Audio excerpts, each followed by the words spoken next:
two gentlemen that have now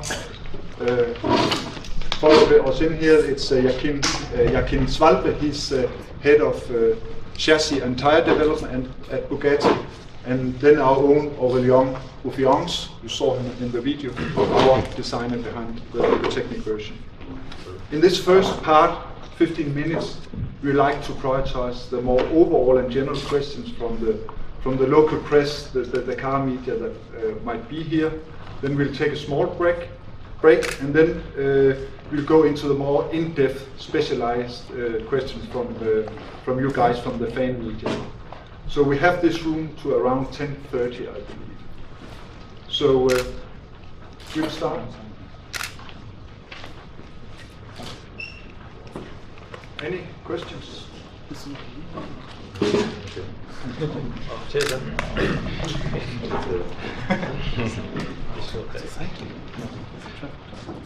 What was the most challenging aspect you faced when making transition model? I think everything was a challenge building this LEGO Technic version of the Bugatti Chiron.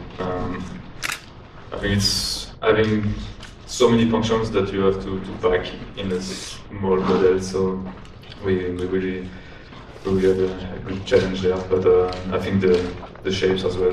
The car is very curvy, so using a LEGO Technic elements or regular bricks also it was a challenge, and we had to find the right pieces, of course. And I guess the rear of the car was the most difficult here.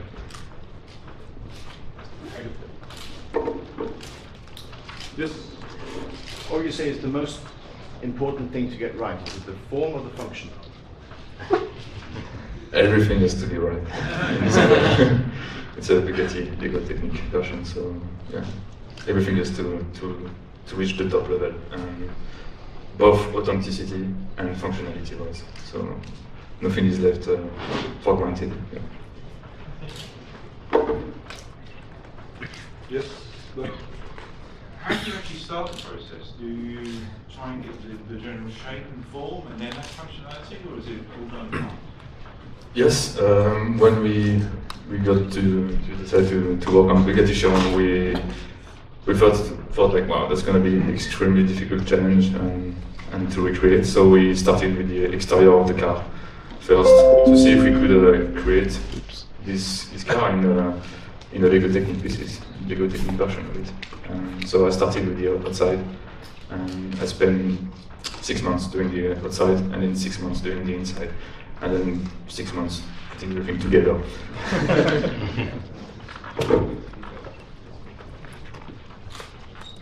Yes, over there.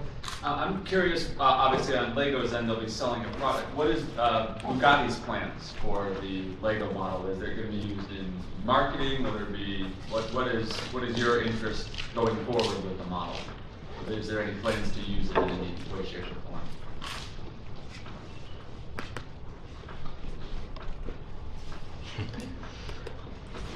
form? To be honest, I'm not sure if I'm in the place really to say and qualify what the next steps for Bugatti or Bugatti International licensing would be along our partnership. I actually, to be honest, I don't know. But what I have in mind to do is to bring, first of all, to buy one of these models for my father for Christmas. We'll keep him busy until summer. To bring it home to the team and to my design team, to thank them. And also, I remember I, so to say, lost one of my most valuable designers to the project for a while. It was a pleasure to do so, but it's also a designer that has really quite some genius to think between technique and design, and that's what you need as a good qualified Bugatti designer. You need to be able to create a win-win situation with engineering. Joachim here knows exactly what I'm talking about with his expertise of driving dynamic development for the Chiron. And he's an expert on that, but he's just one of 8 to 10 experts that we have in the company that are responsible for the extreme delivery of performance of this car. And as a designer, you know, you can say, oh, I like this line, I would like to make that line like this. And there's no chance. If you have these elephants at the table, these engineering chiefs, you need to find a win-win situation with them. So that's something that serves the performance of the car, serves their purpose and their intentions and their ambitions, but also satisfies our need from design, that it becomes a very timeless, typical Bugatti product. And that's what my intention is to do as a next step with this model, to bring this home to the team and thank a couple of key people in my team for their efforts and their brain capacity and the collaborations that they had with the team here. Yes. The marriage process is such a significant and important part of the Chiron in terms of the way that you build the car. So how did that translate to LEGO Technic?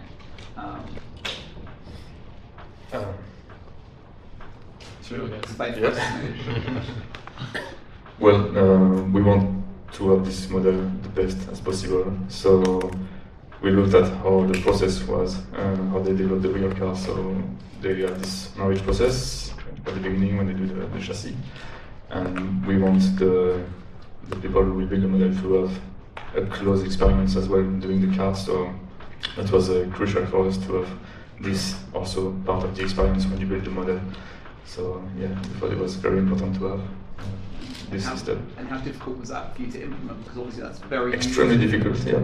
A big challenge, because yeah, you have to think that the model is split in two, and at the end we always deliver a good quality product. And so when you put the things together, the two parts, the two sections, then it has to be stable and it has to deliver as well the functions that has to work still. So yeah, lots of headaches, I would say. And yeah, that was exciting also to implement as many functions and as many features, such like the marriage process. Yeah. And on the car manufacturing side, can you tell us the significance of that? On the marriage side? Yeah. The marriage side, okay. How does that It's on. Oh, it's on, okay. The marriage side, okay, this to have these three parts of the car, putting them together to get, of course, the maximum performance out of all parts. That means in the middle part we have this monocoque which has maximum stiffness, maximum safety and performance, and this needs to be a separate part because the driver's inside. And then of course we add front and rear as a modular parts to for the one hand influence all the part to the maximum performance, then of course have a separate line for safety and performance, interior and exterior. Thank you. Did you have to work to understand the limitations of LEGO, of the LEGO system? And in that case, how did you deal with that?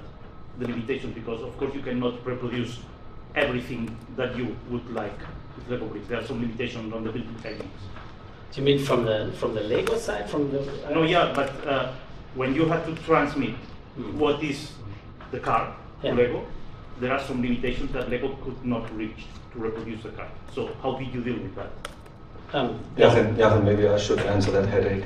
Exactly. So it was like there was a lot of interaction in between. So this was probably happening more on the stylistic side, on the styling side. Yes, the Chiron is a very organic car, and there are certain limitations, obviously. But that was the challenge of this project, to work in those limitations, but then to tickle out the maximum of it. And I think there are certain areas on the car. Take, for example, the Bugatti line. There is no such part in that set. And we were not allowed, and rightly so, to create new molded parts. That's the whole trick behind the whole idea.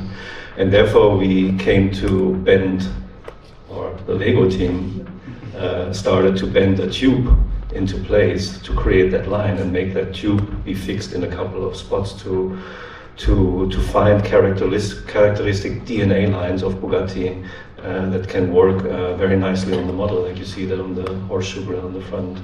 in the Bugatti line. And this was the ping pong that we were talking about. And also giving the car the right stance, you know, that a car always needs. It needs to sit right on the surface. The wheels need to be as far out as possible. To create this, everything that a car designer uses in his daily toolbox to make a car look sexy also applies to a model from LEGO Technic, in our experience. Thank you. Yeah, and if I can just add to that as well, I think Akim said earlier about the ping pong between the two teams, and that's really critical for us when we go into creating a model like this.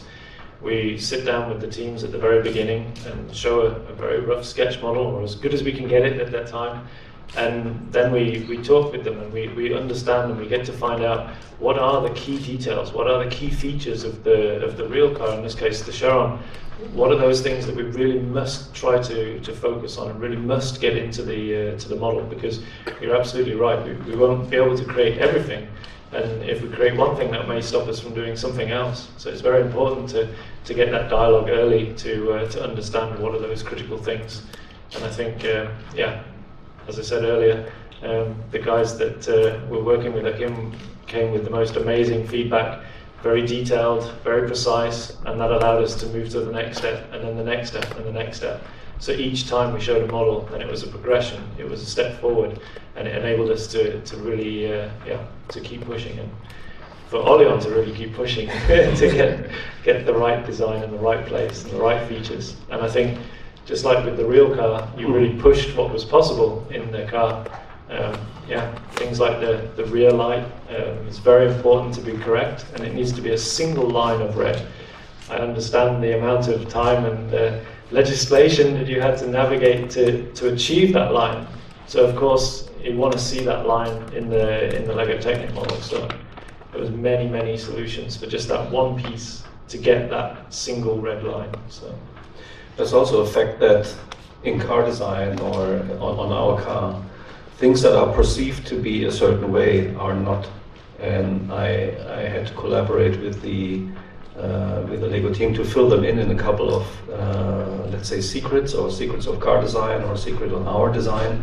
For example, when you look at the front of the car, the lines of the headlamp appear horizontal, no?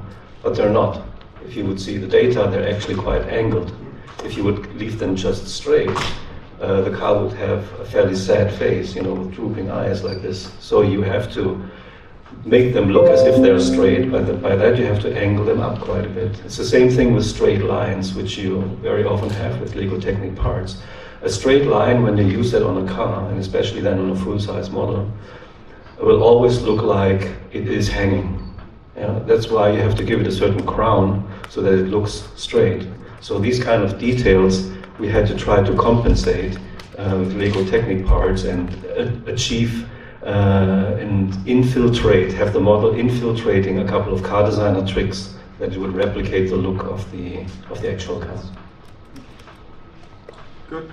I think we'll take this one question here and then we'll take the small break. So please. Sure. As a car designer, you've obviously seen the Porsche that they did earlier, so you know that what they can do with LEGO. But did you at any point look at your car and think, there's no way that they're going to be able to make a satisfying product? I don't know about Akim, but we definitely did.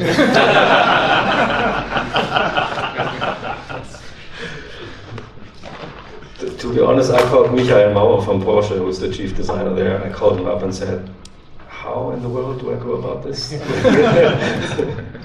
And he gave me some advice and showed me also where there's potential, but also where there are limitations. And it's actually good that we in the Volkswagen Group with Porsche, we had already a first partnership to rely on. And then I went into our working collaboration with a bit more pre-information, I have to say, thanks to Porsche. Hi, I'm Graham from Brick Fanatics. What parallels do you see between the work of LEGO designers and the design team at Bugatti? That's interesting. That's a good question. Sorry. We're not used to these things. That's actually quite a good question, because there's definitely a lot of parallels. As you heard earlier in the presentation, then we have a team of people that are putting these together. So each of them has their own speciality, and it's just the same as you see with the styling and the chassis development. They're just two of the parts of the real car. So yeah, and it's very much about, like Oleon said as well, being able to combine the exterior of the car, and in this case with all the functions that you want to put in it. You always run out of space. You always get to that point where it's like, can we do this? And then you either find another way of doing it, or you find an alternate solution in some way. And I can imagine that's exactly the same kind of discussions that you guys have as well. Yeah, I see similarities in terms of enthusiasm, and I see that there are in Andy's team there are a lot of car nuts as well, and I see similar passions there. But then, to be honest, I also see a lot of differences in our daily job. We are, for example, we're so trained to work with reflections on the car. If you think of surfacing in car design, we are reading quality from reflections. We do that subconsciously. But when you look at a reflection of a car, this might be the rear fender of a Bugatti Chiron, for example, but you can also take a rear fender of a Porsche 911. There's not a single line on those elements. The reflection does all the talking, and your eye subconsciously judges the quality of those surfaces and the overall car by those reflections. So it's our job to tune those reflections into place, to make them more tensioned, more accelerating, exactly how we want the character of the car to be.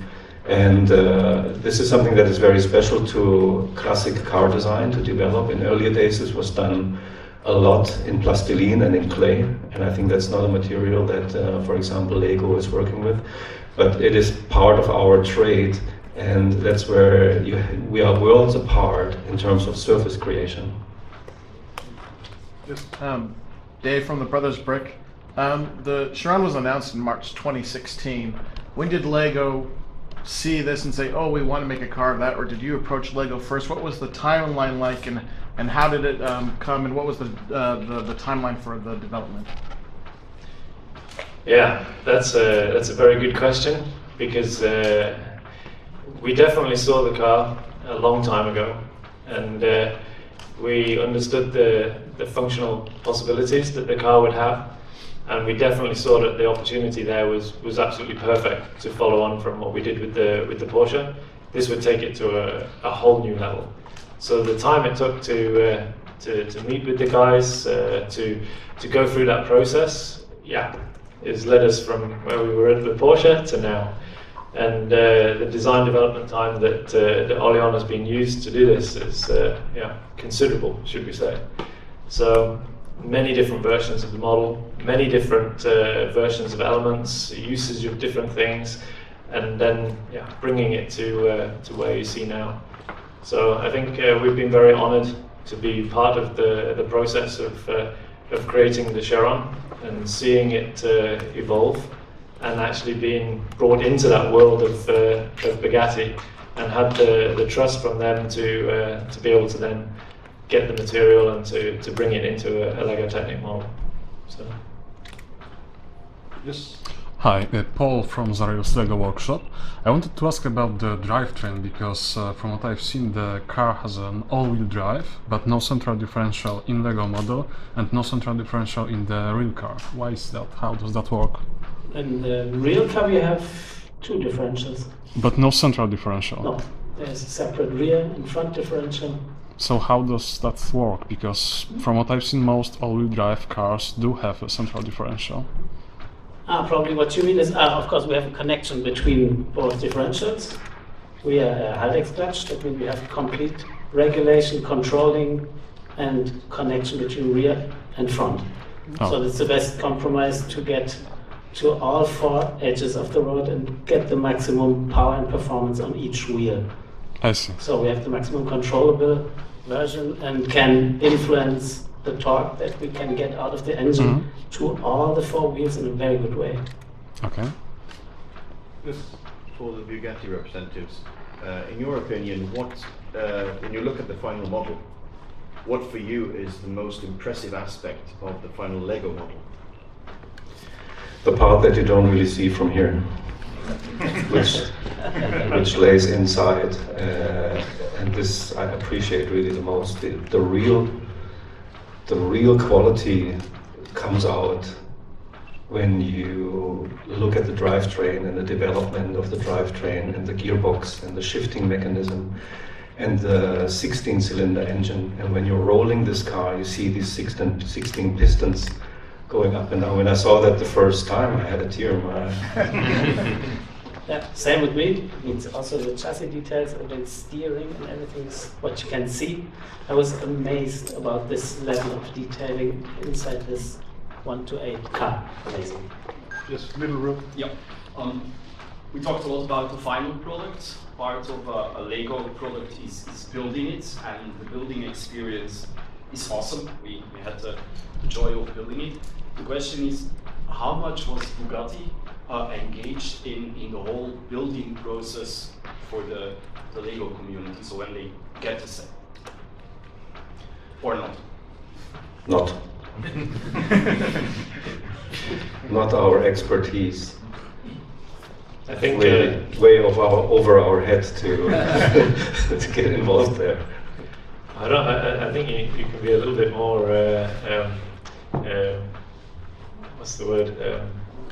I think you're underestimating how much you did help us actually, because obviously we touched on earlier the marriage process. We learned a lot about how the car was constructed.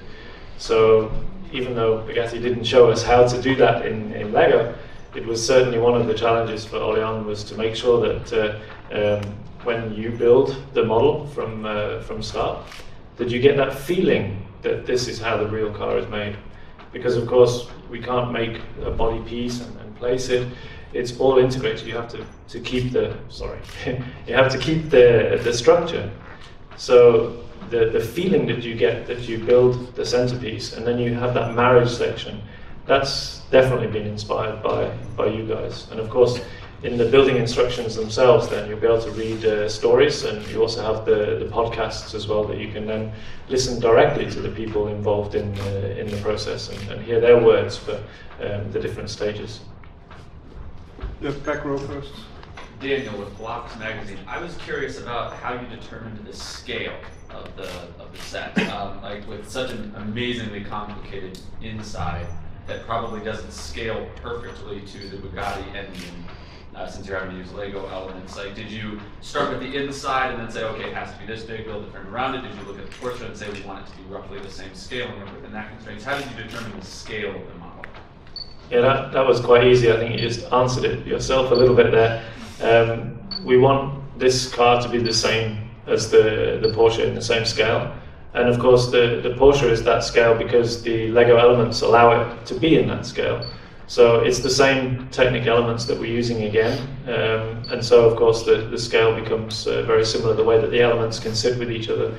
And of course that means that we have to look at the different elements that we have to make sure that they create the same sort of feel and the same design aspects that we see there. So things like the headlamps, for example, that was just a really cool coincidence that a 1x1 brick from the inside out that Oleon discovered fitted perfectly for the scale of the lamps. So we want all of the cars to be the same scale so that you can collect them.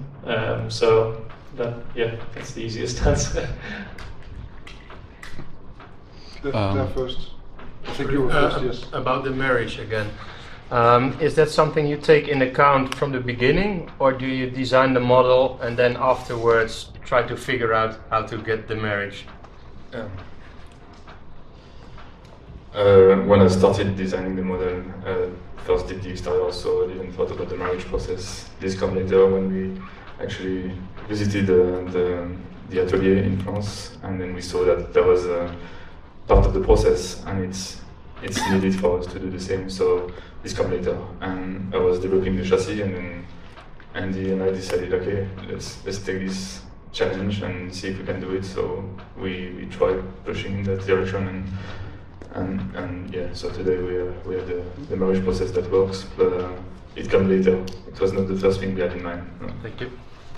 I think was one of you It was before. So Hakeem mentioned before about going to Porsche and having a conversation with Porsche before potentially agreeing to do this. Obviously, this is the second in a series of LEGO Technic kits. So, what did the LEGO team learn from the experience with Porsche, and how did you make those potential changes? You know, in terms of packaging and various other bits and pieces that you learned.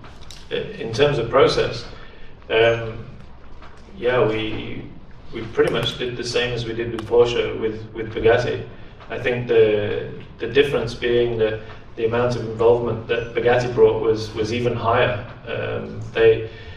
Their level of feedback was really precise, really educational to us, and I think that really helped with really pulling out the details in the model. In terms of the process that we had to develop the car, it's pretty much the same. It's still as complicated and still difficult and still challenging, but on this occasion the challenges were even higher because we wanted to push ourselves and wanted to get even more into the model. But maybe I have a question for Hakeem actually. Is what advice would you give to the if we do another car like this? What advice would you give to their design director? You mean with another company? I don't know. Just pretend there's another design director out there that has a supercar. That what would you give them? Fair warning to it.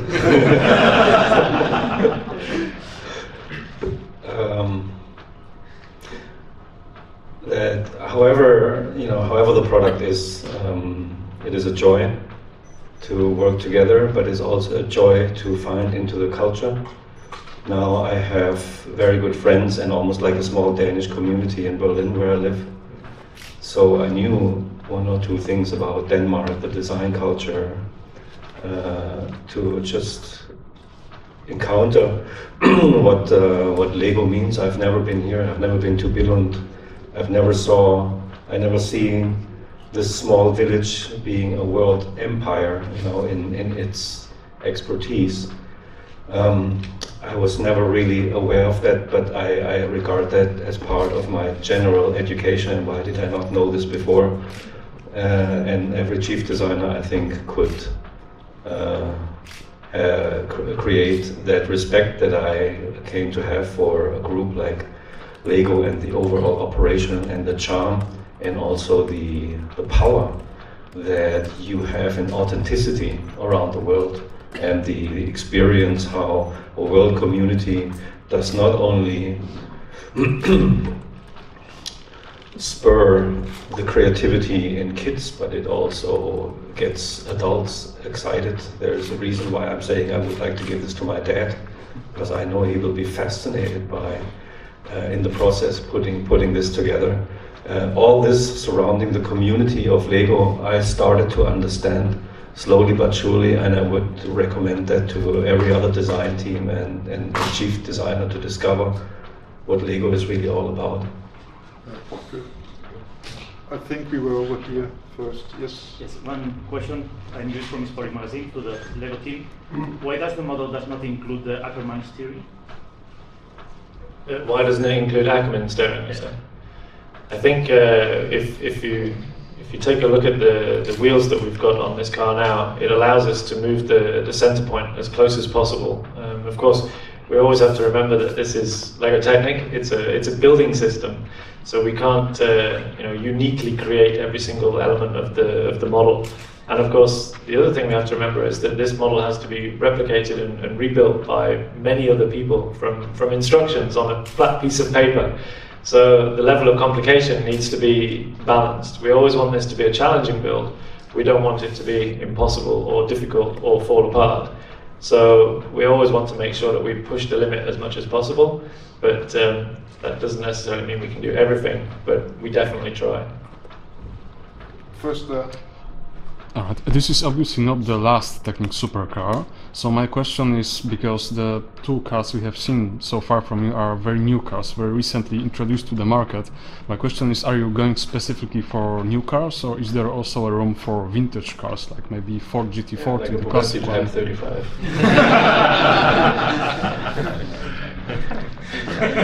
Maybe if you loan me one for reference.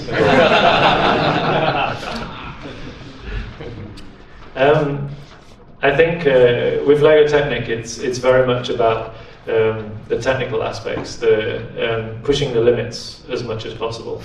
So I think anything's possible, and we'll always create the products that basically you guys want to see. So and we always react to that.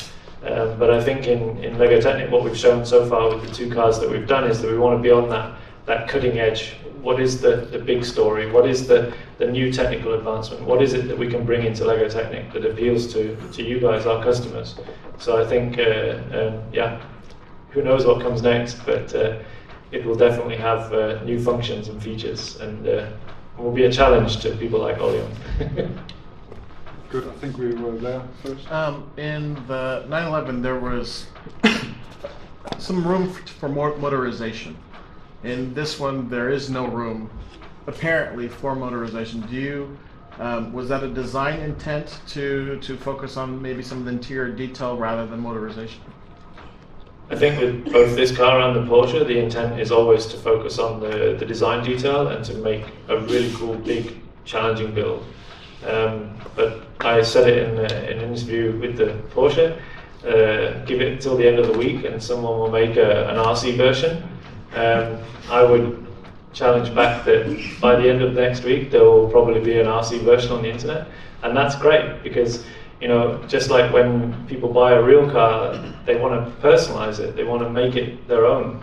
The opportunity with LEGO is considerably more accessible. It's like you can add a bigger spoiler because you have those elements at home. It doesn't affect the aerodynamics of the car and go crazy, but you can do it. You can make it look like what you want it to do, and you can also add those power functions components and make it radio control if you want to as well. And I think that's one of the beauties of it. I think Bugatti offers a tremendous amount of customization, and that's one of the things that we're also able to tie into. Our customers customize our models.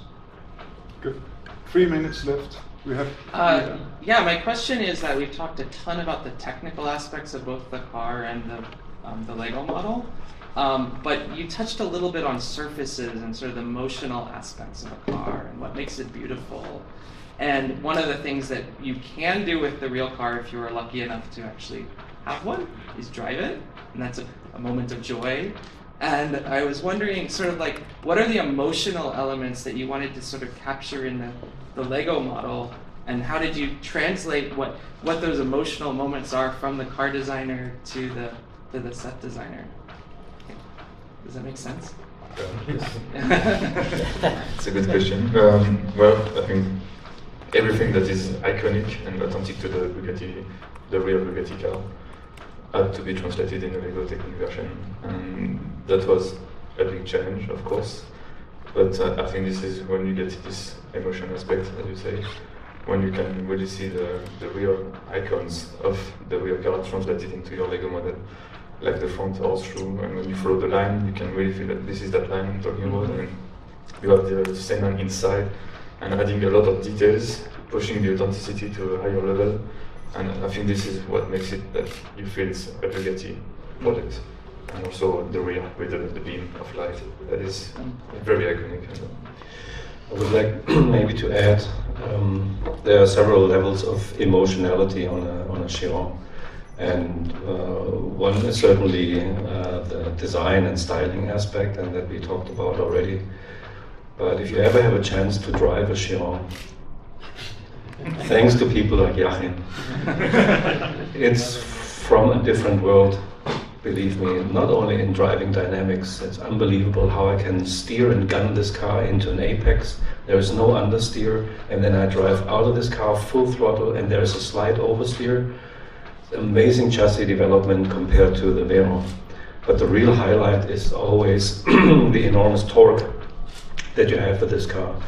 And whenever we drive other supercars, or LaFerrari or P1, you know, it gets kind of doughy around 300, 310, 320. There is no doughiness in this engine. This is the real beauty. It will just keep challenging you. You are the driver, you are the one that lifts off because you think this is impossible. You go 320, 330, this thing still pushes you into your seat. And this will not end until you are at 380, until you have a speed key inserted. So it goes like a rubber band endlessly. That is the torque of this engine. That is the beauty of this engine. And let's not be naive, that comes at a price. This enormous power plant releases enormous temperatures. And it also comes with a certain weight that it infuses into the car. So it's managing that power plant that is really, for me, the emotional side next to the styling, and that the LEGO team translated or put such a focus on exactly that aspect, I think is one of the key magic significances that you have on this project. Good. We have three. Probably one. Yeah. I mean, one of the major focus while getting this emotion from driving to the customer is that also everybody can do it. That means this easy to drive feature, what Achim is just mentioning, is most important point. That means not only everybody can go straight. The focus was that you really have an easy to drive situation even if you're cornering. That means this coming into the slide and accelerating out of the turn with 1500 horsepower, everybody can do it, and still feeling safe. That means everybody can have this feeling, and this was one of the major aspects to open this car for the customers, that they can do it, and not just the high sophisticated drivers. We have three more questions, and you sit there, and quick questions, quick answers, please. Of course.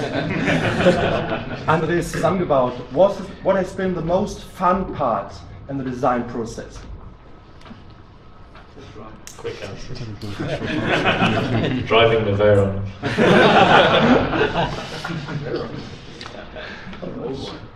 Why these colors? We saw lots of different other colors of the Chiron. Why did you choose dark blue and then azure? I think maybe Achim and I can probably answer this at the same time. These colors are just absolutely synonymous with Bugatti. Through the history of Bugatti, the two-tone blue, the two blue colors are just, they just belong together, and they just are Bugatti. I think exactly. Just the name says it all. It's French Racing Blue and Royal Bleu, the two tones, and they are at the bottom and at the soul of the color identity of our brand, rooting back to pre-war times.